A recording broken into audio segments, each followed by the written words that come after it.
सुनेत्रा वहिनी देखील या ठिकाणी आपण दुःख सहन करून ही सगळी जबाबदारी आपण अंगावर घेतलेली आहे आणि आपण समर्थपणे ते पेलताय। अगदी सुरुवातीपासूनच आपण पाहिलं की प्रत्येक कार्यक्रमाला आपण हजेरी लावताय। आपली जबाबदारी ओळखून या। बावनकुळे साहेब या,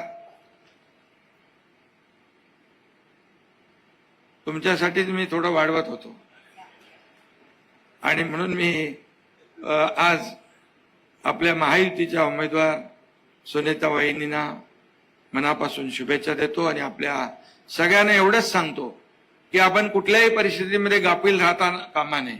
बिनविरोध झाली तर काहीच प्रॉब्लेम नाही, निवडणूक लढायची असेल तर आपण जिंकणारच आहोत, त्याच्यात कुठलाही दुमत नाही। परंतु कुणी गाफील राहू नका। निवडणूक ही निवडणुकीसारखीच आपल्याला लढवायची आहे। सगळ्यांनी दिवस रात्र मेहनत करून आतापर्यंतच्या इतिहासातले सगळे रेकॉर्ड मोडून टाकायचे आहेत, सगळे विक्रम आपण मोडायचे आहेत। हीच विनंती आपल्याला मी करतो। धन्यवाद। जय हिंद, जय महाराष्ट्र।